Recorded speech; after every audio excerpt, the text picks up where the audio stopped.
अस्सलाम वालेकुम नाज़रीन, आप देख रहे हैं प्रोग्राम कारोबार्स। मैं हूं हुमैर अनवर और आज का जो टॉपिक है वो बहुत अहमियत का हामिल इसलिए भी है क्योंकि कोविड में हमने देखा बहुत से बिजनेसेस अफेक्ट हुए थे। आज का जो हमारा टॉपिक है वो है इवेंट मैनेजमेंट और पाकिस्तान में ये इंडस्ट्री कहाँ स्टैंड करती है, क्या चैलेंजेस हैं, आज इस पर हम बात करने जा रहे हैं।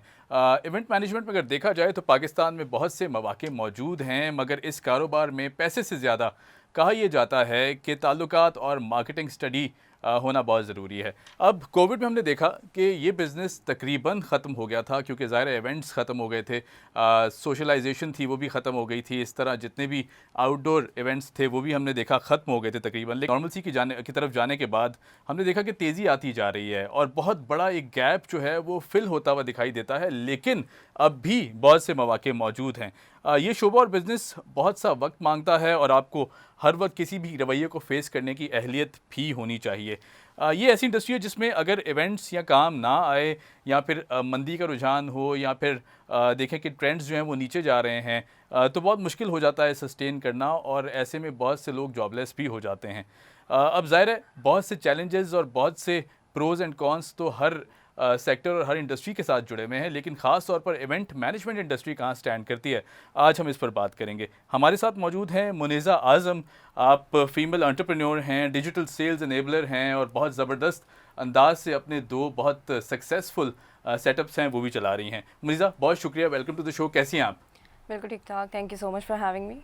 अच्छा मुनीज़ा, ये बताइएगा, सबसे पहले तो हम आज बात करें इवेंट मैनेजमेंट की, तो कोविड में बहुत ज़्यादा बड़ी हिट लगी और इस इंडस्ट्री को बहुत हर्ट किया। इनफैक्ट पूरी सिचुएशन है क्योंकि ज़ाहिर है इवेंट्स बंद हो गए थे, फिर उसके बाद जो लोग एसोसिएटेड थे उनके काम भी तकरीबन ख़त्म हो गए थे और जो इस इंडस्ट्री में काम भी कर रहे थे, जो मज़दूर तबका था वो भी तकरीबन घरों में बैठ गया था। अब किस तरह देखती हैं, मुश्किल हो गया था सस्टेनेबिलिटी को, और अब अगर देखें करंट सिनेरियो में तो आज कहाँ खड़ा है event management industry? It was really really hard in the beginning. जब हमें कोविड का पता चला था तो एज लाइक पाकिस्तानीज हम हर चीज़ को बहुत लाइटली डील करते हैं। सो मुझे भी यही जब हम सेंसिटाइज हुए थे इस पूरे इवेंट के ऊपर, क्योंकि बहुत अनसर्टेन इवेंट था पूरी इकनॉमी के लिए, पूरी दुनिया के लिए, और हमें नहीं लग रहा था कि हम इतनी जल्दी अपने आप को शट डाउन करेंगे। इसमें देखा जाए इवेंट के अलावा भी बहुत दूसरी इंडस्ट्रीज़ भी हिट हुई थी, जिसमें हम मेजरली नेटवर्किंग इवेंट्स पे बात करते हैं, नेटवर्किंग एक्टिविटीज़ पे बात करते हैं, एडवर्टाइजिंग पे बात करते हैं। सो काफ़ी ज़्यादा प्रॉब्लम फेस हुई थी उस वक्त, and we were not expecting कि ये इतना लंबा जाएगा और सारी चीज़ें बंद हो जाएंगी। So it was very hard. अच्छा, सस्टेनेबिलिटी का बताइएगा, क्योंकि जाहिर है पूरा सेटअप चलाना आसान काम नहीं होता, आपके साथ बहुत से लोग इन्वॉल्व होते हैं, बहुत स्टेक होल्डर्स होते हैं, फिर उसके बाद आपके एम्प्लॉयज़ होते हैं डायरेक्ट जो आप पे रिलाई करते हैं, आपके लिए काम करते हैं, you have to pay them. किस तरह सस्टेन किया ड्यूरिंग दिस पीरियड, क्योंकि जाहिर है एक एंटरप्रेन्योर के लिए या फिर जो अपना सेटअप चला रहा है उसके लिए बहुत मुश्किल हो जाता है ये सारी situation. Being an entrepreneur, it's very very important to be sharp according to the market trends. सही। Market trends को follow करना और दुनिया में क्या चल रहा है इसको follow करना बहुत ज़रूरी है। बिल्कुल प्रॉब्लम सबके साथ हुई थी, लेकिन हमने किसी को भी एक अपने साथ बांधा नहीं होता, क्योंकि हम वेंडर मैनेजमेंट को काफ़ी ज़्यादा अहमियत का हामिल समझते हैं और वही हमारी टीम होती है। So be it a florist, be it a architecture, be it a sound system guy और any camera man, we were very much accommodated that जितना भी काम आए, छोटा भी आए, बड़ा भी आए, we have to say yes and being grateful in that certain situation, because entrepreneur का नाम काम ही और नाम ही uncertainties को पार करते हुए आगे जाने का है। ठीक है। अच्छा, अब इवेंट मैनेजमेंट इंडस्ट्री की अगर बात करें तो ये कहाँ खड़ी हुई है पाकिस्तान में, इस वक्त सिचुएशन क्या है? क्योंकि अभी तक एक अनसर्टिनिटी ज़रूर है, क्योंकि ज़ाहिर है कोई कहता है कोविड की 5वीं लहर भी आ जाएगी, इस तरह बंद हो जाएगा सब कुछ दोबारा से। और अगर स्कोप्स की बात करें, स्कोप क्या है, बेनिफिट्स क्या हैं, रिस्क्स कितने इन्वॉल्व हैं? मैं अगर करंट सिचुएशन की बात करूँ तो we are back in the role. Right. काफ़ी जगहों पे इवेंट्स हो रहे हैं। मैं अगर इसको प्रोविंशियल वाइज डिवाइड करूं तो Lahore was even that much open then Karachi. Karachi में हमने काफ़ी ज़्यादा सख्ती भी थी, अगर हम ज़रा से कोई एक्टिविटी करते तो social media is just 2 Yeah. Seconds away of an activity. Probably because of Sindh government, right? क्योंकि बिल्कुल। सिंध गवर्नमेंट ने इतना ईज नहीं डाउन नहीं किया था सिचुएशन को। बिल्कुल। सो और being a good citizen and being a responsible citizen, आप इस एक्टिविटी में जब आपको पता है कि ख़तरा है तो आप उसमें इन्वॉल्वमेंट भी नहीं करना चाहेंगे। तो हमने इसको काफ़ी रिस्पॉन्सिबल सिटीज़न के तौर पे एक आम शहरी को उनके एहसासात को देखते हुए ये नहीं देखा कि बिज़नेस को क्या करना है, हमने इस वक्त ये भी देखा था कि कोरोना में और इस पेंडेमिक में हमने वो कोई एक्टिविटी नहीं करती जिससे हमें किसी और की जान को ख़तरा हम बन सके। दूसरी चीज़ ये थी कि अगर मैं अनसर्टेनिटी की फिर बात करूं तो इवेंट मैनेजमेंट में प्रोज भी हैं, कॉन्स भी हैं। ठीक है। और businesses, it depends on the season. December, November, October, January, February is our wedding season, and then afterwards, after February, we have our corporate, section we open. सही। So you have to be very versatile with the business that you're going. If you are doing like we were doing weddings, we were doing with Avari Group, aesthetic designing पे हम काम करते थे, और अगर हम corporate पे जाते तो हम corporate briefings करते थे, स्टॉक मार्केट्स के साथ हम काम कर चुके हैं। और हमारा कॉर्पोरेट का यही होता था कि हम पीआर माइलेज को लेके आगे बढ़े। सही। अच्छा मोनिज़ा, एक बात यहाँ बहुत अहमियत की हामिल वो ये है कि इनकम की अगर बात करें, क्योंकि ज़ाहिर है ये बिज़नेस ऐसा है, इस पे बहुत से टीयर्स भी आप ऑफ़र करते हैं, फिर उसके बाद बहुत सी डिफरेंट चीज़ें आपको ऑफ़र करनी पड़ती हैं। You have to offer a lot to the people, क्योंकि ज़ाहिर है जब तक आप उनको डिफरेंट पैकेजेस नहीं देंगे, उनको ऑप्शंस नहीं देंगे चूज़ करने के लिए, सो मेरे ख्याल से उस तरह बिज़नेस का सस्टेन करना बहुत मुश्किल होता है। अब इसमें अगर अर्निंग की बात करें तो क्या पाकिस्तान में जो इंडस्ट्री है इवेंट मैनेजमेंट की, वो क्या अर्निंग के लिहाज से बहुत बेहतर इंडस्ट्री है या फिर एक एवरेज किस्म की इंडस्ट्री है जिसे अभी इम्प्रूव होने की ज़रूरत है? It's a very good industry in terms of making money, and the second thing, हम लोग जो पैसा कमाते हैं तो हमारे साथ एक चेन बनी हुई होती है जिसमें हमारे वेंडर्स होते हैं, फ्लोरिस्ट होता है, हमारी पूरी टीम होती है। तो हम इस तरीके हम इसे as a very grateful sort of, मैं इसे प्रोफेशन कहूँगी कि हम जो भी कमा रहे हैं we have to distribute with people.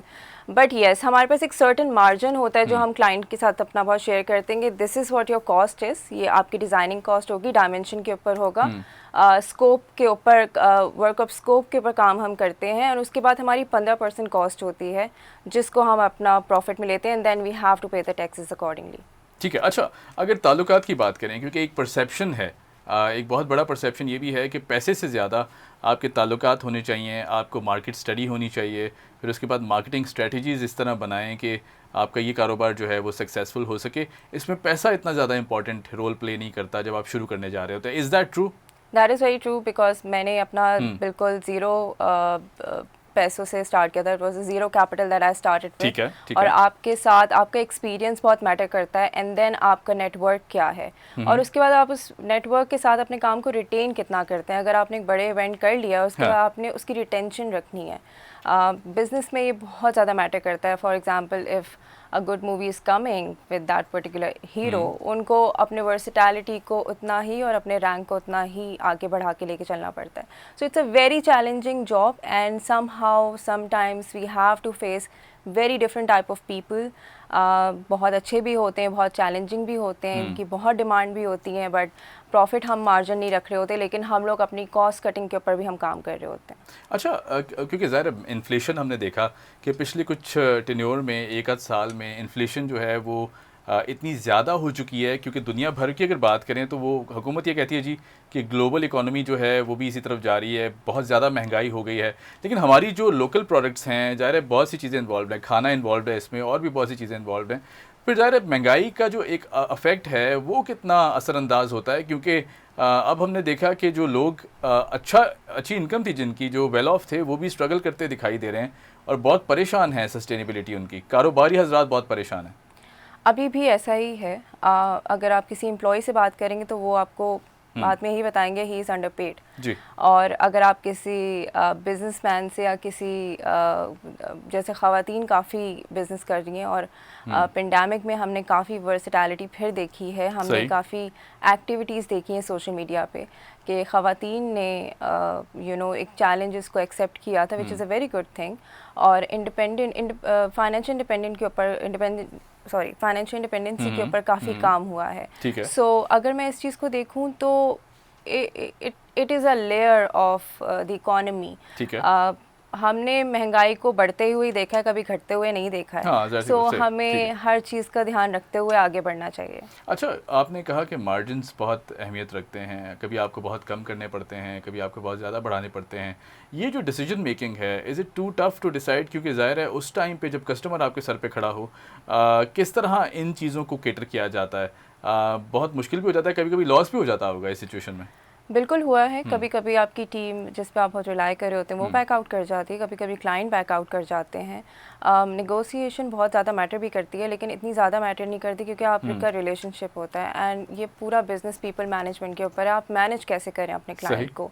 And this job is not just a job कि हमने इवेंट आया, हमने बस शामियाना लगाया और कुर्सियाँ रखी और काम ख़त्म। नहीं, आप यू आर अकाउंटेबल कि अगर कोई चीज़ ख़राब हुई है या किसी जगह पे ज़रा सी कोई खामी है, वो the person who is paying you will be over your head. तो आपको बहुत क्वालिटी का आई थिंक जब आपकी क्वालिटी अच्छी होती है वहाँ पे फिर लोग पैसे नहीं देखते, लेकिन कुछ लोग पैसे देखते हैं लेकिन क्वालिटी नहीं देखते। तो जहाँ क्वालिटी हमारी कम घटती थी तो हम वहाँ पे मना कर देते थे ज़्यादा, क्योंकि वहाँ आपको पता है आपको मार्जिन भी नहीं आ रहा है and then you have to put a lot of efforts in. अच्छा, आपने बहुत अच्छा पॉइंट रेज किया। पाकिस्तान में अगर बात करें, यहीं से मैं एक सवाल करूंगा, क्वालिटी की तरफ लोग ज़्यादा रुझान है, क्वांटिटी की तरफ ज़्यादा रुझान है, या फिर वो कॉम्प्रोमाइज़ कर लेते हैं, कहते हैं जी एक लिमिटेड बजट के साथ हम आए हैं और इस लिमिटेड बजट को इनकॉर्पोरेट करते हुए सामने रखते हुए हमें एक एवरेज सा एनवायरनमेंट दे दें, या फिर उनकी डिमांड्स बहुत हाई होती हैं, बजट बहुत लो होते हैं। किस तरह इन चीज़ों को मैनेज करती हैं? मैंने जो डिज़ाइनिंग ट्रेंड्स देखे हैं वो मैंने अक्रॉस पाकिस्तान देखे हैं, क्योंकि हमने इस्लामाबाद, लाहौर और कराची को केटर किया है। Karachi heights go for a very subtle designing, a very decent designing. Okay. They don't want to go any extravaganza. But when it comes to Lahore, they want everything over there in the pool, and I have seen that very well. इसमें expenditure की भी अगर बात आ जाए, expenses हमें लाहौर हमें ज़्यादा एक तरीके से इकोनॉमिकल पड़ता है then Karachi. Karachi is very expensive. When it comes to Islamabad then again it's a niche. So आप डिपेंड करता है आप किस नीश को केटर कर रहे हैं। अच्छा, ये आपने कराची का बताया, ये बिल्कुल उल्टा नहीं है। मुझे तो आई थॉट क्योंकि Karachi might be less expensive than other cities, क्योंकि ज़ाहिर है बहुत बड़ा एक कॉस्मोपॉलिटन है, मेट्रोपॉलिटन है, लोग आते हैं यहाँ पर, हर तरह के लोग यहाँ रहते हैं। I thought Karachi might be less expensive than Lahore या Islamabad. The niche that we cater is depends on the quality. Okay. और उसमें कराची महंगा है। अच्छा। और अगर मैं यही चीज़ लाहौर की बात करूँ तो Lahore is not that expensive, क्योंकि ज़्यादातर आपका अगर because I have a team in Lahore as well, तो अगर मुझे कोई सामान मंगवाना होता है तो मैं अक्सर लाहौर से ऑर्डर करती हूँ। सही। अच्छा जी, अच्छा अब चैलेंजेस की तरफ अगर आ जाएं, चैलेंजेस क्या क्या हैं?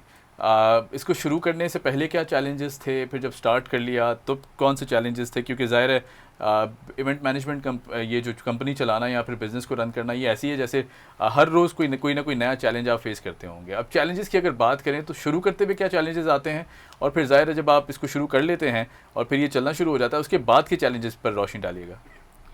जब आप शुरू करते हैं तो आपको पता नहीं होता पानी कितना गहरा है, हाँ, और कितनी डेप्थ है और कितनी बड़ी शार्क्स हैं। सो कंपटीशन भी वहाँ मैटर करता है, जो कि मुझे बहुत अच्छी तरीके से पता था। मैंने जहाँ से I been into hotel industry, तो मैं जिस जगह से आई हुई थी, partnership is also very important with your organisations. So we collaborated with Avari group और हमने उन्हीं के साथ काम शुरू किया था।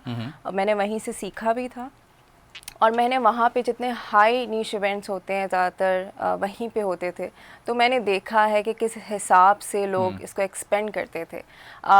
इट वाज नॉट लाइक कि मनी पैसे आपने मैंने अर्न करने थे या आप पैसों को देख के जा रहे, नहीं, आपका पैशन क्या है। If you want to talk to people, मुझे नेटवर्किंग का शौक़ था, मुझे पीपल मैनेजमेंट आती थी, मेरी स्ट्रेंथ ये थी, तो मुझे पता था अगर मैं अच्छा कर सकती हूँ तो I can earn as well.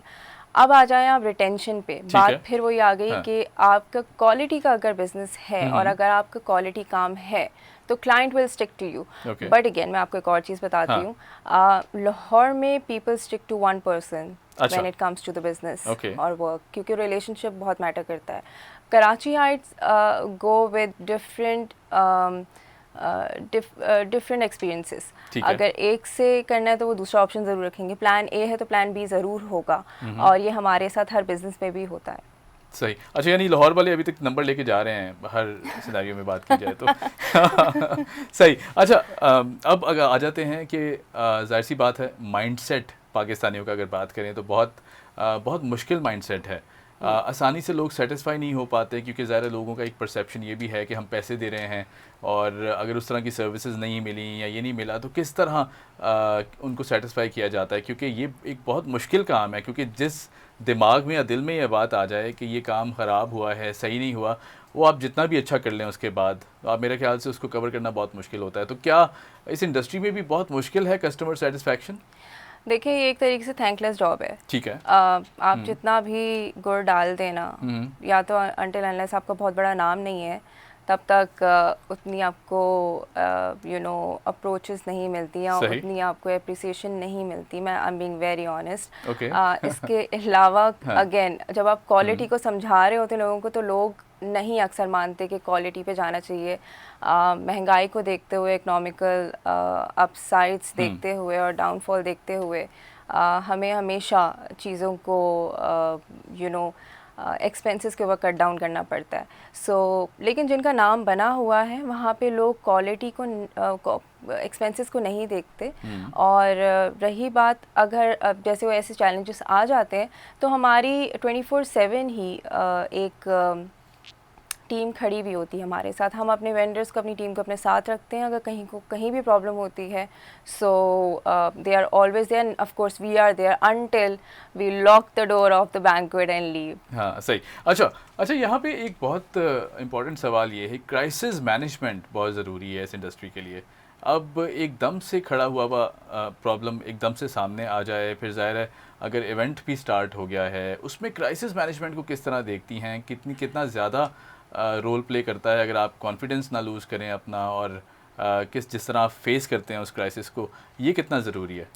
देखिए, आप जितनी भी प्रिपरेशन कर लें, हमें ये नहीं पता होता कि रियल टाइम आपको क्या हो जाएगा। हमें नहीं पता था कोरोना क्या है, हमें नहीं पता था एकदम से इतनी बारिशें हो जाएंगी। तो काफ़ी लोगों का नुकसान भी हुआ था लास्ट टाइम। क्राइसिस हम देखें सीजन्स के ऊपर काम कर रहे होते हैं। जून, जुलाई, अगस्त मानसून सीज़न होता है। वी मेक श्योर कि हम लोग इंडोर्स इवेंट करें। ठीक है। और अगर हम इंडोर इवेंट करें तो वी मेक श्योर कि ह्यूमिडिटी ना हो। वी मेक श्योर कि एक्स्ट्रा लाइटिंग के ऊपर काम ना किया जाए। डे इवेंट्स के ऊपर हम ज़्यादा अपना फोकस रखते हैं। But again you can not control real time experiences and activities। सही। अच्छा मुनीज़ा, ये बताइएगा कि बहुत से बिजनेसेस ऐसे भी हैं जो क्रेडिट पे चलते हैं। आप चीज़ ले लें उनसे, आप प्रोडक्ट ले लेती हैं, कोई भी सर्विसेज ले लेते हैं, फिर आप उनको बाद में पे करते हैं। Is this industry operating on credit, या फिर अब सिचुएशन बदल गई? क्योंकि माजी में तो शायद मेरे ख्याल से ऐसा था। अब चूँकि ज़ाहिर हालात ऐसे हैं कि हर शख्स ही परेशान है, चाहे वो वेंडर हो या कोई भी हो। Is this industry still operating on credit, या फिर पैसा फंसता भी है इसमें? अगर बाद में देखा जाए, काफ़ी सारे ऐसे भी रुझान देखने में आते होंगे, ये भी हमसे ज़रा शेयर करें कि पैसा कितना फंसता है यहाँ पे। देखिए, हम लोग हमारी जो पेमेंट टर्म्स होती हैं वो होती है 50% इन एडवांस पेमेंट, बिकॉज हमें इनिशियली जैसे पैसे आए वो हमने वेंडर्स को पे करने। कुछ लोगों को ये लगता है हमारी जेब में जा रहे हैं, ऐसा बिल्कुल नहीं होता है। वो वेंडर्स को, हमारी जो पूरी टीम आप लोगों के इवेंट के लिए काम कर रही होती है, सेटअप के लिए, उनके पीछे पूरा एक चैनल होता है। एक फ्लोरिस्ट मार्केट है, फर्नीचर मार्केट है, सबसे हर कोई रेंट के ऊपर काम कर रहा है। जब से मॉनसून का आया है ज़्यादातर लोगों ने अपनी सारी चीज़ों को डिस्कार्ड कर दिया है, क्योंकि काफ़ी नुकसान हुआ था। और कराची का एज़ यूजुअल हमें नहीं पता होता वेदर फोकास्ट क्या होती है। सो 50% हम अपने वेंडर्स को पे करते थे पहले, एंड देन 50% अगेन जो हमें आफ्टर इवेंट मिलता है उस पर भी हमें जस्टिफाई करना पड़ता है कि देखें ये चीज़ ये थी, ये चीज़ ये थी। एक प्रॉपर ऑडिट होता है, उस ऑडिट के ऊपर हम करते हैं, एंड देन उसके बाद जब हम सबको पे कर देते हैं, then we sleep with the money that whatever we earn. अच्छा, सही। अच्छा, ख़वातीन के रोल पे ज़रा थोड़ी सी बात कर लेते, क्योंकि आप बहुत एक्टिव हैं और बहुत अरसे से ये काम कर भी रही हैं। आपने जब ये काम स्टार्ट किया तो एक जनरल परसेप्शन है मुआशरे का हमारे कि ख़वातीन जब ख़ास तौर पर ऐसे काम की तरफ आती हैं, चाहे वो इवेंट मैनेजमेंट हो, हमने रियल स्टेट में भी बात की थी अपने पिछले शो में, कुछ और भी इस तरह के प्रोफेशन है जहाँ मर्दों का बहुत राज है, क्योंकि ज़ाहिर स्टॉक एक्सचेंज है जहाँ अच्छा नहीं समझा जाता था एक ज़माने में कि ख़वातीन भी जाएँ, क्योंकि वहाँ मर्द हज़रात ही होते हैं और बहुत मुश्किल भी था ख़वातीन के लिए इस तरह केटर करना है इसको। अब चूँकि चेंजिंग टाइम के साथ साथ ट्रेंड्स आर ऑल्सो चेंजिंग, अब ये बताएं कि ख़वातीन कितने परसेंट इस तरफ आ चुकी हैं, क्योंकि हम देख रहे हैं कि हर कोई ना कोई अब इस तरह का बिज़नेस स्टार्ट किए बैठा है और डेफिनेटली ये बहुत खुशाइंद बात है। देखें, मुझे लगता है कि चाहे आदमी है औरत है, अगर आपके अंदर आर्ट है किसी चीज़ को लेके, अगर आप अच्छा बात कर सकते हैं, ये भी एक आर्ट होता है। बिल्कुल। सो अगर इवेंट मैनेजमेंट में आए तो ये भी एक आर्ट है, और औरतों के अंदर ये सेंस ऑफ एस्थेटिक्स का बहुत ज़्यादा एक आई वुड से रेशो ज़्यादा है। जी। आदमियों के भी स्टैटिक्स बहुत अच्छे हैं। I know very good event planners who are working very well in Karachi, Lahore and even internationally. Overseas Pakistanis हैं जो काम कर रहे हैं। लेकिन मैंने रेशो औरतों का ज़्यादा देखा है। अब आप कह रहे हैं कि रियल स्टेट का, I would say in Pakistan real estate for women I think 30% अभी एक्सपेंशन आई है, लेकिन it's a very good market, money making market. I have an experience of real estate, so मैं बिल्कुल कहूँगी it's a very good financial independency. अगर आप इसमें आते हैं तो it's always very very good, just like event management. Real estate थोड़ा सा अगेन दोनों बिल्ड कर रहे हैं आपके नेटवर्क और रिलेशनशिप को एक क्लाइंट के साथ। अगर हम स्टॉक मार्केट पे आते हैं तो स्टॉक मार्केट में when I started I was having 2 collaboration with Pakistan stock exchange, जिनके साथ हमने इनिशियल कॉर्पोरेट ब्रीफिंग्स शुरू की थी। फिर हमने अंडरस्टैंड किया बिजनेस अंडरस्टैंडिंग स्टॉक मार्केट के लिए बहुत ज़रूरी है। So when it comes to corporate event तो आपको बहुत ज़्यादा सेंसिटाइज होकर इस पे काम करना पड़ता है। सही। अच्छा मुनीसा, ये बताइएगा, इस देर हम हमारे प्रोग्राम का एक मकसद ये भी है कि हम हमारे देखने वालों को अवेयरनेस भी फैलाएं उनमें, और उनके जो पोटेंशियल सवाल आता है उनका भी जवाब दें। ये बताएं कि कोई स्पेसिफिक स्किल सेट चाहिए होता है इस कारोबार को ऑप्ट करने के लिए, या फिर आपका अगर इरादा है, आप चाहते हैं, ताल्लुकात भी हैं आपके और पैसा भी अगर आपके पास है, तो आप रातों रात ऐसा नहीं है कि आप उठ के काम शुरू कर सकते हैं? नहीं, हर बिज़नेस, चाहे आप जितने भी आप जितने भी फाइनेंशियली स्ट्रॉन्ग हो, कैपिटल के पॉइंट ऑफ व्यू से बिज़नेस को खड़ा होने में 1 साल लगता है। मैंने ज़ीरो से स्टार्ट किया था, मुझे 1 साल लग गया था एक ब्रांड को ऑनबोर्ड करने के लिए। और मैं आपको यकीनन, मैं बहुत कॉन्फिडेंस के साथ कहती हूँ कि मैंने I was not having a car, I was not having my office, मैंने सब कुछ एक लैपटॉप और घर में बैठ के शुरू किया था। सो आपको बात करनी आनी चाहिए लोगों से, आपको कन्विंस करना चाहिए, आपका मैसेज आप किस तरीके से डिलीवर कर रहे हैं। सेकेंड, आपके अंदर इतना ज़ोर है कि आप इसको जो इनिशियल जर्नी होती है आप इसको उठा सकते हैं या नहीं, क्योंकि event management is a very pressure job. ठीक है। अगर आप प्रेशर बेयर कर सकते हैं, लोगों की बात सुन सकते हैं, उनको कन्विंस कर सकते हैं, और कन्विंस करने के बाद भी आप बात सुन सकते हैं, क्योंकि हमें डिफरेंट किस्म के एक्सपीरियंसेस होते हैं, हमने बड़े चैलेंजिंग इवेंट किए, बड़े चैलेंजिंग हमारे क्लाइंट्स होते हैं। सो अगर आप वो गर्मा गर्मी बर्दाश्त कर सकते हैं तो फिर अच्छा यहाँ पे कोई किस्सा सुनाएं, क्योंकि रियल टाइम की अगर बात करें ना, ऑन पेपर तो बहुत अच्छा लगता है, एक आइडिया अगर डिस्कस कर लें तो बहुत अच्छा है, हम मोटिवेट भी कर देते हैं लोगों को, लेकिन हम चाहते हैं कि रियल पिक्चर सामने आए। कोई ऐसा किस्सा अगर सुनाएं, कोई ऐसा इंसिडेंट हुआ हो जिसमें बहुत मुश्किल सिचुएशन पैदा हो गई हो? हमने काफ़ी नोन पर्सनालिटी का इवेंट किया था, आमिर लियाकत साहब का, और बड़े बहुत मतलब बहुत कम टाइम था लेकिन बहुत अच्छे से मैनेज हो गया, और he was happy himself as well, but मुझे नहीं पता था वो इतना वायरल हो जाएगा। I had no idea what was happening behind the bars. लेकिन आमिर साहब की अगर मैं बात करूँ, वो काफ़ी चैलेंजिंग एक शख्स हैं। इसके अलावा जबरान नासिर के साथ हमने काम किया, वो आप जानते ही होंगे वो कितने चैलेंजिंग है। जी। तो दोनों बहुत मुश्किल हैं शख्सियात हैं। हाँ जी। मेरी किस्मत में थे। सो आई रियली एंजॉयड, क्योंकि जब चैलेंजेस आते हैं ना आपको सीखने को बहुत मिलता है। सही। हम लोग काफ़ी एग्रेसिव होते हैं इस फील्ड के अंदर, आइडियाज़ को पुल आउट करना चाह रहे होते हैं, लेकिन अगर आप काम से जस्टिफाई नहीं कर रहे हैं तो फिर चाहे वो जितना बड़ा क्लाइंट या छोटा क्लाइंट क्यों ना हो, आप उसके लिए आप उसके लिए फिर अच्छा एक्सपीरियंस नहीं पे बैक कर सकते। सही। अच्छा मुनीज़ा, यहाँ पे एक और परसेप्शन है ख़वातीन में ख़ास तौर पर कि बाहर निकला जाएगा, काम करना चाहती हैं, बहुत एनर्जेटिक हैं, मर्दों के शाना पे शाना खड़ा दिखाई देती हैं, लेकिन फिर बहुत से इश्यूज़ भी फेस करने पड़ते हैं। बुलिंग है, हरासमेंट है, वर्क प्लेस हरासमेंट है, और भी बहुत से मसाइल हैं। इनको किस तरह केटर किया जाए, क्योंकि हमारी आम जो ख़वातीन हैं जो घरों में बैठी हैं, they want to work, they come out, लेकिन ज़ाहिर है इस तरह के जो बैरियर्स हैं ये सोच कर ही बहुत परेशानी होती है उन्हें, और फिर वो शायद मेरे ख्याल से उस तरह स्टेप नहीं ले पाती। बिल्कुल ऐसा है। मैं बिल्कुल नहीं कहूँगी कि ऐसा नहीं है। डिपेंड, मैं वही फिर बात करूँगी कि आपकी आवाज़ कहाँ तक पहुँच रही है, ठीक है। आप कितने स्ट्रॉन्ग हैं, और आप अपने एजेंडा को लेके कितना स्ट्रांगली आगे प्रेजेंट करते हैं अपने आप को। आप अपने आप को कैरी किस तरीके से कर रहे हैं मार्केट के अंदर, ये बहुत मैटर करता है। अगर हमसे कोई मीटिंग अलाइन की जाती है, I am always very strict, I really need to know an agenda before having any meeting, फिर I go and talk to people, क्योंकि मैं नहीं चाहती मैं अपना टाइम भी ज़ाया करूँ किसी और का भी।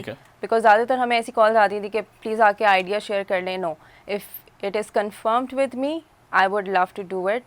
We don't pitch for nothing. So that's the attitude is really important. यानी जब तक यकीन ना हो कि ये वाकई सीरियस है, आप मेरे ख्याल से उस तरह ऑप्ट ना किया जाए उसको। औरतों की सिक्स सेंस वैसी बड़ी तेज़ होती है, तो हमें वैसी वाइब आ जाती थी कि क्लाइंट हमारे से काम करेंगे या नहीं करेंगे। मैं सेल्स में मेरा 10 साल का एक्सपीरियंस सेल्स का है, डेकेड, तो वो तो ऑलरेडी आपके खून में जम जाता है कि भाई who is your buyer and who is going to be with in the profitable ठीक है जी, side. Point well taken. अच्छा ये बताएं कि is event management company an equal opportunity provider? जब ख़वातीन की हम बात करते हैं, क्या उस तरह के मौके मौजूद हैं, जॉब्स हैं इस इंडस्ट्री में ख़वातीन के लिए?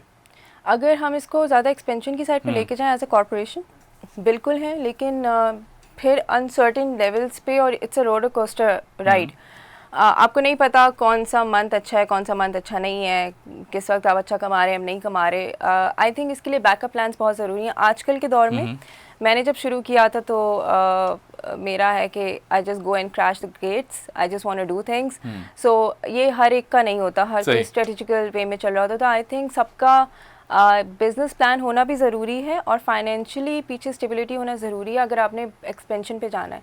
लेकिन आपके क्लाइंट्स आपको एक्सपेंड खुद ही कर रहे होते हैं। आप जितने टाइम तक रहें, आपके क्लाइंटल आपकी पहचान होती है। सही। अच्छा मुनीज़ा, वन लास्ट क्वेश्चन और फिर हम इसको वाइंड अप करेंगे। ये बताएं कि वो ख़वातीन या मर्द हजरात जो इस कारोबार की तरफ आना चाहते हैं, इवेंट मैनेजमेंट को एज प्रोफेशन लेके चलना चाहते हैं, या फिर अपना कारोबार स्टार्ट करना चाहते हैं, और उन्हें मालूम नहीं है कि फ़र्स्ट स्टेप कहाँ से लिया जाए, तो पहला स्टेप है क्या? सबसे पहले उन्हें क्या करना होगा? क्या कौन कौन सी चीज़ें जो उन्हें सामने रखनी होंगी? कौन से फैक्टर्स हैं जो उन्हें देखने होंगे? ये ज़रा बताइएगा प्लीज़। देखिए, मैंने स्टार्ट किया होटल इंडस्ट्री, ठीक है, में एक्सपीरियंस लेके, और जैसे मैं सेल्स में थी तो हम लोग काफ़ी बड़े इवेंट्स को हैंडल करते थे। हम लोग इसमें अवारी ग्रुप में, बीच लग्जरी में काफ़ी नोन इवेंट्स हो चुके हैं वहाँ पे। सो हमें वहाँ पे फूड एंड बेवरेज की नॉलेज होना ज़रूरी है। आप एस्थेटिक्स पे काम ज़रूर करें, लेकिन आपको पूरा बैकग्राउंड ज़रूर पता होना ज़रूरी है। उसमें मल्टीपल चीज़ें शामिल हैं इस पूरी इंडस्ट्री में। इसमें आपको खाना पीना, कौन सी डिश किसके साथ होनी चाहिए, फूड पॉइजनिंग के बहुत ज़्यादा चांसेस अगर आप केटरिंग में हैं, इसमें डिज़ाइनिंग के ऊपर है, लाइटिंग कैसी होनी चाहिए। I would suggest everyone whoever wants to come into that, आपको अपनी नॉलेज, अपनी वर्किंग पूरी करें, उसके बाद इसमें घुसें। क्योंकि मैंने 2 साल 1.5 साल एक ऑर्गेनाइजेशन का काम करके अपना क्लाइंटल नेटवर्क मैंने उनके साथ एक्सपीरियंस करके फिर जाके मैंने स्टेप उठाया था। ज़बरदस्त जी, थैंक यू सो मच। बहुत सैर हासिल गुफ्तगू रही, बहुत ज़बरदस्त जो बातें थी वो भी हमने डिस्कस की। Thank you so much for joining us.